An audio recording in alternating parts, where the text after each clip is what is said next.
the woke brigade are the least tolerant, least inclusive and least kind people. But that is a mass generalisation, isn't it? No, it's not actually. Free speech doesn't come without accountability. And that's an important clarification. Trump won't fight another term, I'm pretty certain of that.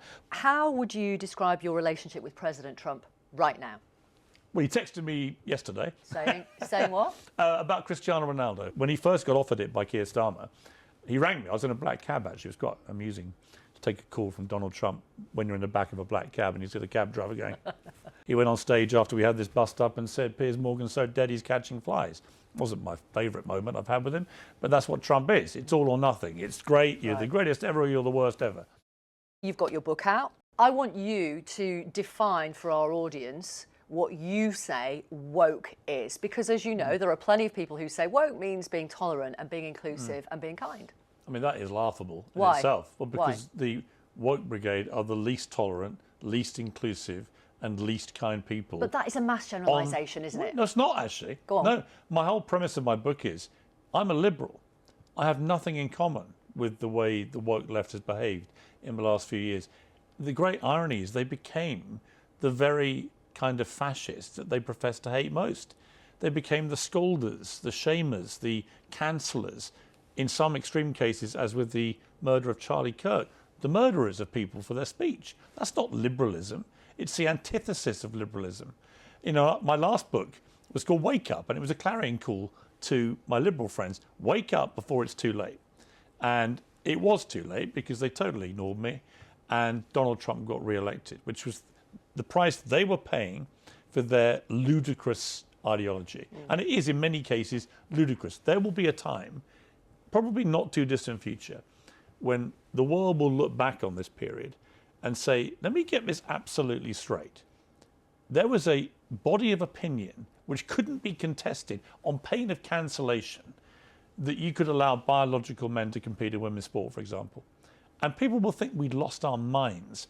And yet the idea that even liberals like me, who put our head over the parapet and said, this is obviously ridiculous, and it's not transphobic. I want trans people to have the same rights to fairness, safety and equality that I have, as I'm sure J.K. Rowling did and others.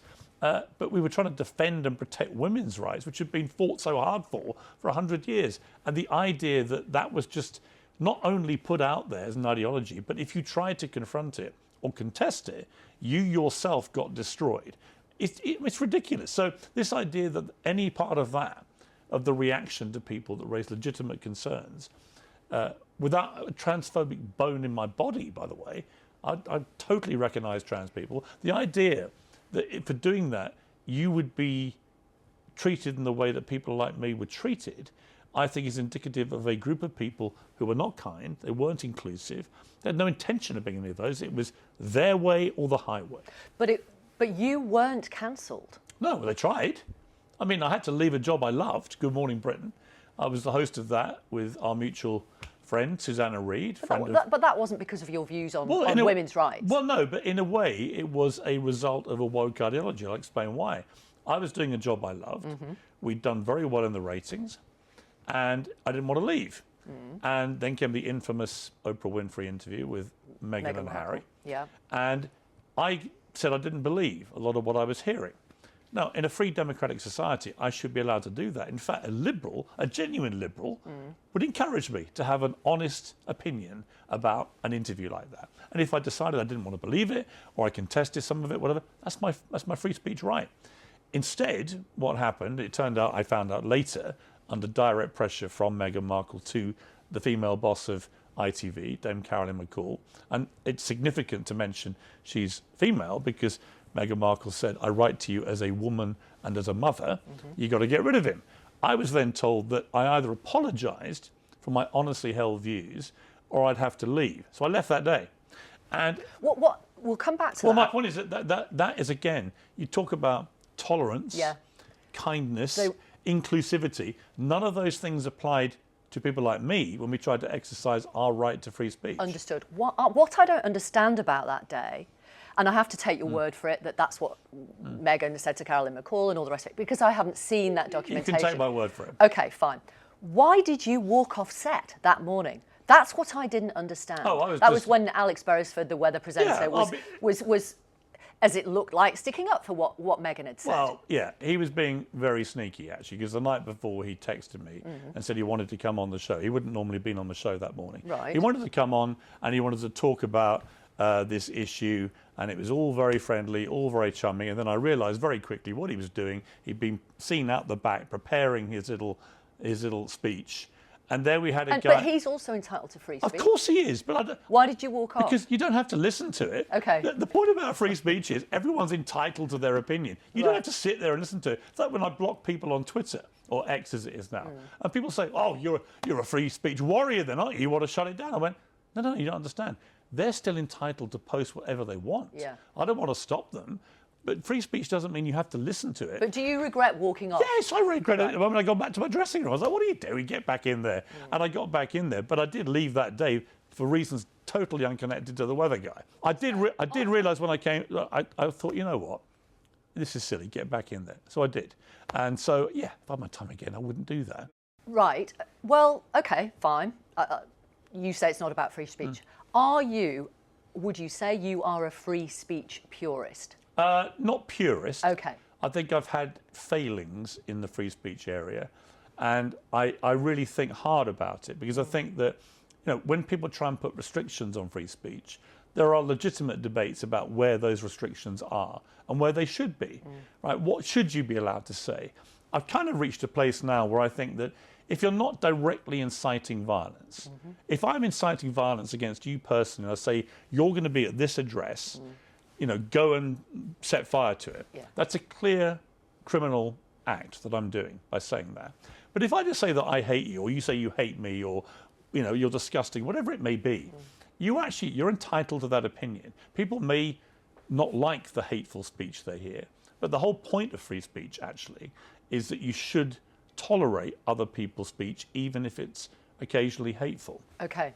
So on that point, and this was raised with you by Decca Aikenhead, a journalist we both know, for the Sunday Brilliant Times, where the president-elect of the Oxford Union posted on Instagram, Charlie Kirk got shot, lol, moments after he'd heard the news. And you posted, how can you possibly have a new president of your union who gleefully celebrated the execution of a man for free speech? Now, it is absolutely, we can see why you might say that.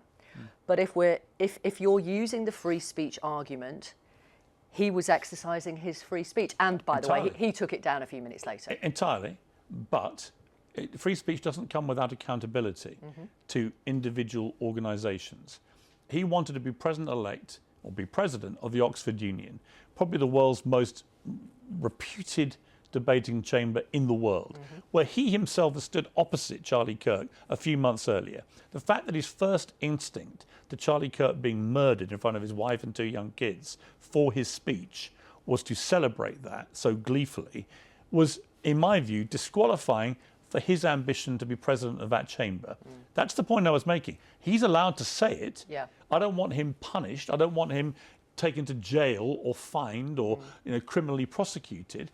But is that reaction compatible with somebody being president of a debating society? I don't think any right-minded person thinks it is. So free speech doesn't come without accountability. And that's an important clarification. Sure. People sometimes forget that. If you said something here, it might be an honestly held opinion, but if it was for instance, a very partisan political statement, you know that your BBC employers would probably have to fire you, right? That's because the BBC is supposed to be impartial. Yeah. So accountability is an important part of the free speech debate. How would you describe your relationship with President Trump right now?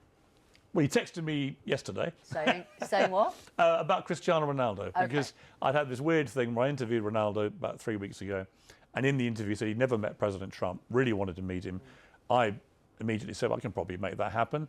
And 3 weeks later, he's in the White House meeting President Trump. And President Trump was very happy to meet him. His son, Barron's a big fan of Cristiano. So we have a lot of cordial texts. Yeah. And occasionally he'll just ring me for a chat, and we have good. But this has been going on for 20 years. So I know. And you've had your ups and downs. Oh yeah. We've fallen out a few times. You're in favour at the moment. Yeah, we get on very well now. But we had a few years ago, we had a big wobble over my last interview. But then he has a wobbles with a lot of people. And this is what I always say about Trump is that he, everything tends to be pretty transactional. And nothing tends to be too permanent. You can see that in his public relationships with people like President Zelensky and other people like that. He can blow hot and cold in equal measure, and a lot of it is to do with what suits him in the moment. As a journalist, you want the truth to be told. Yeah. President Trump sometimes doesn't tell the truth. Yeah. Is that fair? Yeah. How do you reconcile your friendship with him when he says things that aren't accurate? Well, if I was to have no good relationship with any politician who didn't tell the truth all the time, I wouldn't have a relationship with pretty much any politician I've ever met. I have a very cynical view about the political class generally, be it in America or the UK, and their adherence to pure veracity. And you would, I imagine, probably have a similar cynical view. So yeah, I don't like it when the President of the United States, whoever it is, says an absolute whopper. And Trump does occasionally say absolute whoppers. There's no doubt about that. But then I also remind people, look, he's not a conventional politician by any yardstick. And in fact, one of the reasons people voted for him is he's not like any other politician. For all the dissembling that goes on and sometimes deliberate disinformation and so on, I don't think there's ever been a more accessible president, ever. This is a guy who doesn't sleep on Air Force One, wakes up the entire media crew on board regularly to just riff for 2 hours about whatever's in the news. But when he says, Ukraine started the war, you should Yeah. never have started a war you can't win, Yeah. that is actually dangerous. Do you agree? Well, I don't agree with him, but I do understand But that... it's factually inaccurate. Well, unless you're looking at from the other side, which is the Russian perspective, which I don't agree with. But of course, the whole point of the Russian defense of this, which Trump will have heard as well from Putin, is that NATO was encroaching, that they were breaching all their agreements not to do that, that we felt we had to act out of self-defense. Blah, blah. I don't agree with that, right? But I can understand why, if you're President of the United States and you're trying to juggle these two people, you might take a view. I don't agree with him. You know, I think there's no doubt to me that Russia illegally invaded Ukraine in 2022. They invaded a sovereign democratic country, and they should be held accountable for that. So on that, I wouldn't agree with his phraseology. But I would say this, that Trump is determined to try and get peace. And there haven't been many Republican presidents in modern times where their first instinct is peace, not war. Trump doesn't go and invade countries. You know, he will do strategic attacks, as we saw with Iran and with General Soleimani and things like that. But he doesn't go and launch ground invasions, as many of his predecessors have done. I like that about him. When I talk to him on the phone privately, he always talks about the slaughter on the battlefields of Ukraine. He said it's like the First World War. Thousands of men every week, young men in the peak of their lives, just being hosed to the ground. And he said it has to stop. So, and that is obviously sincerely held. No question. Absolutely sincerely held, which makes some Ukrainians wonder, so why would he potentially repeat Putin's maximalist demands, which would lead all those people who have been killed, their lives are lost in vain? I would say, look, he's putting something down on the table to be negotiated. Trump is a negotiator at his core. You know, he's a former real estate magnate in New York. His whole day was spent trying to do the art of the deal. He's trying to get a deal. So does he expect the first 28-point plan to be the one that it ends up? No. The Europeans have come back with a counter. There are a few key points that have changed. Russia says, as it always does, none of this works for us. Okay, but I do believe they're now negotiating. If ultimately Trump can get the shooting to stop and stop the slaughter of the lives, that will be a good thing. You talk in the book about some of the reasons that you believe President Trump won the US presidential election last year for a second time. Some of it is common sense, you say. Some of it was the way he said that he would attack the cost of living for people. It was about affordability. And you said Kamala Harris never got that for the Democrats. Now, just 26% of Americans say President Trump is doing a good job at managing the cost of living. That's a Reuters Ipsos poll from a couple of days ago. They really disapprove of what he is doing. Is he failing them, do you think? Well, I think it might be too early to say. Certainly on prices at the moment, we're not seeing the impact yet, particularly of his Liberation Day, the tariff war. Well, inflation's ticking up. Yeah, it is. And there's no question at the moment, people do not feel that this has been a successful strategy. It doesn't mean to say it may not be. You know, I think we have to see the real impact. I mean, people did warn that the tariff war would be immediately apocalyptic, and we haven't seen that either. So I'd like to give these things a little bit more time to see if it can actually work. As a strategy, he's always believed, again, from my conversations with him, he's always believed that America's been ripped off by other countries, particularly China. I think in some cases he's got some very good new deals for the United States, but clearly it's not been plain sailing. No. And And clearly US businesses are now putting up their prices to US consumers. Yeah, and in the end, you know, if he doesn't get that under control, if inflation doesn't come down, if prices don't come down, then they're going to pay a very heavy price at the midterm elections. Trump won't fight another term, I'm pretty certain of that. But what that could do is make him a very lame duck after the midterm. So he'll be acutely aware of that. So I think there's no doubt right now you can't say that the war on affordability has been successful. It's why Mamdani has become mayor of New York, because he knows that young people in New York who gravitated to this guy, they all have a feeling that everything is too expensive. Yeah. What is the influence of Donald Trump's second term on British politics and British politicians, would you say? I mean, not a lot. I mean, look, it's given Keir Starmer a chance to bestride the world stage and look like a statesman, which he's done quite well, actually. I think he actually handles Donald Trump on a personal level very well. Did he take any advice from you about that? I wouldn't go into that, but I have had conversations with him about it. Yeah. Well, I've had conversations with him, and obviously he knows I know Donald Trump very well. I did think the masterstroke probably for the special relationship, which is in Trump's eyes a special one because of the link to the royal family and his mother being born and raised in Scotland. But I think giving him the second state dinner and state visit was a masterstroke. It played to Trump's vanity. It played to his love of the royal family. I spoke to him the next morning, and we had quite a long chat about it. And he was really blown away by. He loves the pomp and ceremony and the splendour, but he loved how nice the royal family were to him. He reminded me that he watched the coronation of Queen Elizabeth back in 1953. Television had just come out, and they watched it on this little small TV. He was 6 years old, young Donald, with his mum Mary, who of course had gone to New York by then at the age of 18 and met his dad. And this really enamored him an abiding love of the royal family. So to have, and I pointed out to him, when he first got offered it by Keir Starmer, he rang me. I was in a black cab, actually. It was quite amusing to take a call from Donald Trump when you're in the back of a black cab and you see the cab driver going. But it was amusing. And it was the morning after he'd been there and the day before, actually, the blow-up with Zelensky.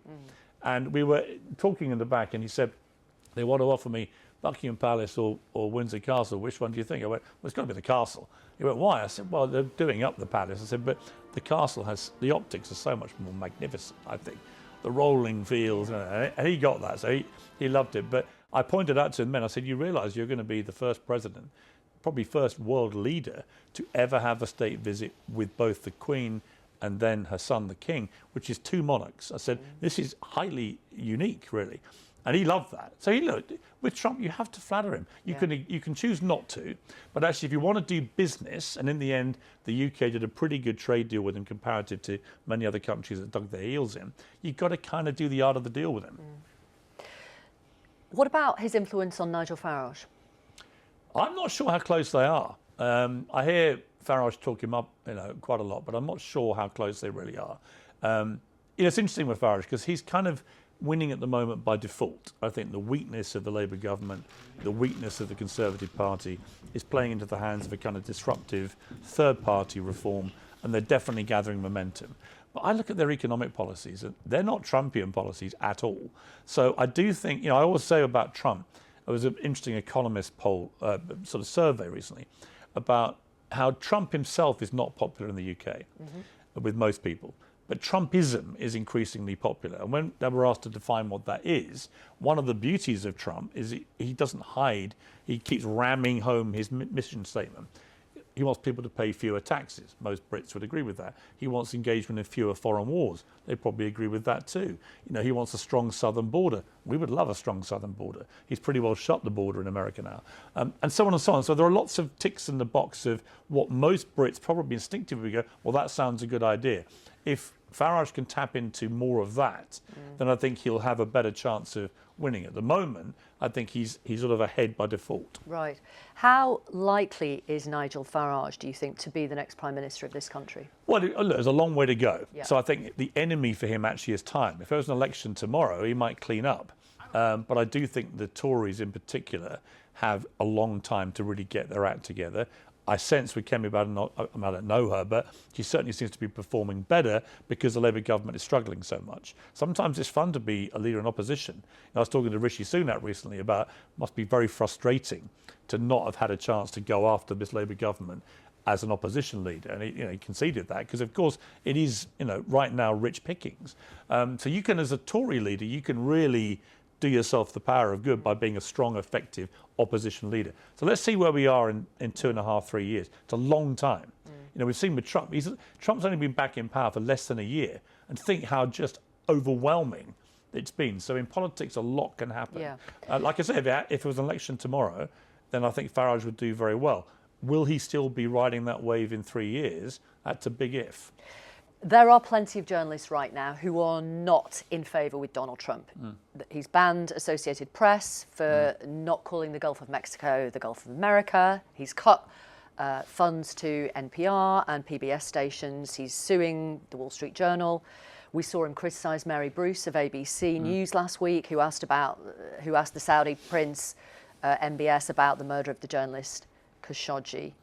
And he said to one female journalist, Catherine Lucy from Bloomberg, quiet piggy. What do you think about that approach to certain journalists? I don't particularly like it. I'm a journalist. I don't like to see other journalists get abused and mocked and that kind of thing. It's very Trump. He does that with a lot of people. He's done it to me. He went on stage after we had this bust up and said, Piers Morgan's so dead he's catching flies. Wasn't my favourite moment I've had with him, but that's what Trump is. It's all or nothing. It's great, you're the greatest ever, or you're the worst ever. And I would say, not in his defence, but by way of explanation, this is a guy who for 4 years in his first term spent the entire time just being relentlessly attacked by the mainstream media, particularly over the Russia collusion stuff that turned out largely to be untrue. And he took that very personally. Back to your book, you end it with what you call the 13 life lessons for making your own luck. I want you to pick one that you think will resonate the most with people watching now. Do you know what? I think I would choose my favourite part of any movie ever, as a father of 4 kids, but 3 sons in particular. I was a Rocky nut, loved the Rocky films. And we had 1 to 5, and then there was a 20-year gap, and then we came back with Rocky Balboa, the 6th. And in that 6th one, it's a very poignant film and very well made. Stallone has this spoilt brat son in his 20s who just hates being Rocky's son and whines about everything. He virtue signals about everything. He's like a classic little wokey brat. And Rocky finally has it out with him in the street. And he does this speech, and he says, life is tough. It will beat you down, and it will keep you there if you let it. And how you win at life is not determined by how hard you can hit. It's about how hard you can get hit, get back up, and keep moving forward. And I think we've lost that in probably the last decade or so. Well, I think that's a generalisation. It is. Of course it is. Yeah. Of course it is. But generally speaking, I see with young people in particular that we are not equipping them properly for life. Ever since smartphones came out, this Jonathan Haidt book about the anxiety generation is really powerful about how when phones became smart, these kids could never escape the negative dopamine stuff they get all day long. War imagery that we were always protected from when I was their age, or whatever it meant, the fear of missing out stuff where they see all their friends enjoy, all that kind of thing. They're being bullied at home when they get back to their room at home when they never used to be able to get to people like that. So all of that has scrambled their brains, and we now see with young people so much anxiety and depression and even suicidal thoughts and so on. So how do we make them mentally more resilient to deal with life in the way that Rocky told his son? And I just think I have a view about the whole mental health debate, that we just go about this the wrong way. I would like to talk about mental strength and resilience. How do we flip the debate so it doesn't make people, in many cases, almost subconsciously wallow in their own woes? Because a lot of their woes are just normal life stuff. I'm not talking about the really serious stuff. Yeah. I'm talking about a young brain's ability in the modern world with phones and everything, bombarding them with a sense that the world's all about to end, when it's not. Yeah. Statistically, as Steven Pinker has repeatedly said, including re-emphasising recently, it's the best time in recorded history to ever be alive. We're living longer, We're living healthier. There are fewer wars than in recorded history. There's less child poverty. Water is cleaner, and so on and so on and so on. We've got to equip our kids whose brains are getting fried and scrambled by technology about how to win at life. And if anyone thinks that's wrong, well, fine. But I'm not wrong. And I think most parents watching this will be nodding, nodding, even if they don't like me, they'll be nodding, going, you know what, he's got a point. That's the shock revelation of this last half hour. Piers Morgan says, you know what, I'm not wrong. Thank you very much. Thank you for talking to me. My pleasure. We appreciate it. Thank you.